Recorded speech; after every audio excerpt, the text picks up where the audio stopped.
To bore the 3.5-inch hole to put the chains in, you had to bore down through. Boom logs were, that big around, so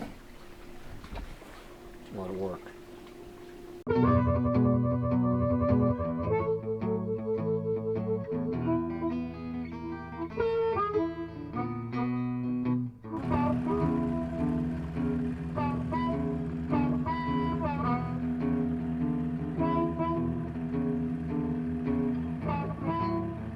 When I was a kid up north here camping with my folks as a boy, I used to run around the logs, and I watched the rivermen working, and I decided when I was 18 years old that's what I wanted to do.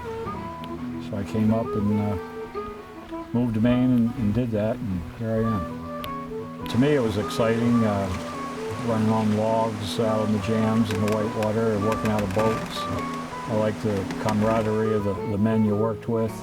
A lot of these old fellows I worked with couldn't even swim, and they worked in the drive all their life.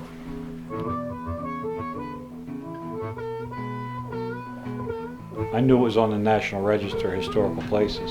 And I worked in museums, went to art schools, and said, I'll make it a museum. And I started on these displays here, tying some ropes, putting a few tools up, and then one thing led to another, and I just kept filling the place up.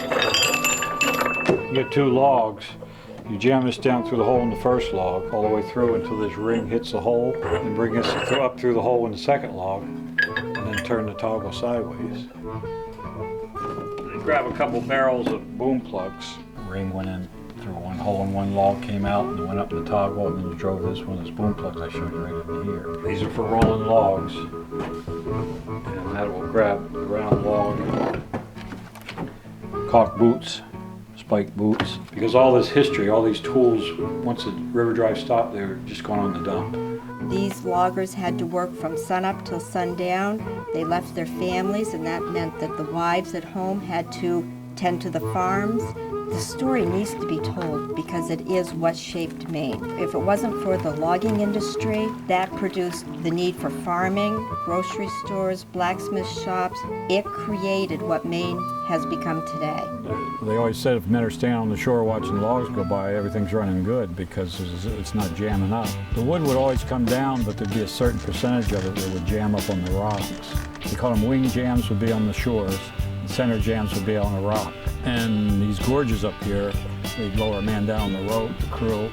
He'd have a long pole with about 6 sticks of dynamite, stick that in the jam, and then they'd yank him up out of there, and she'd blow, and hopefully that would start the jam going. Or you'd send the man down with an axe, that initial key log, if you can find that and cut that with an axe. When that starts cracking, you get out of there. This would be a boom filled with wood out here. Here's the boom house we're in right now. And these strings of boom will be strung each side of the river. This bag here is being filled up with pulp coming down the river. When it gets full, this whole bag, they marry these 2 ends together and it would form a big round boom. Once the snow melted, the ice went out of the rivers.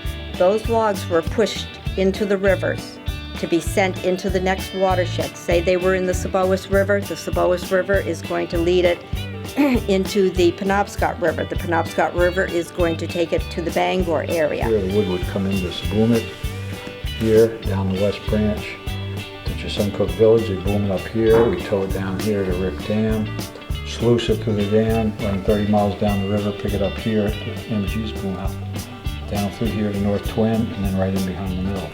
Most of your river driving techniques and tools and ways of doing things started on the East Coast here.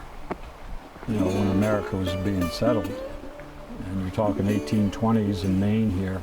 This is our 1820 camp. It's a replica of what a camp would have been like back in the early 1800s when men were just starting to log in northern Maine. They would come up the rivers, find a stand of trees, and build a camp without nails. They used pegs, as you can see them going up through the logs, to hold the logs in place. Same with on the roof. They would split the shingles and lay them up on the roof and then peg them so that they would stay in place. Hard work was hard work. It got us to where we are today. A lot of men drowned, a lot of men spent their life working in the woods and never had any rewards or acknowledgement for doing that. People up in Maine take pride in being good workers and working hard, and it's part of their heritage. And if they can, older people can instill that in their children, all the better, you know.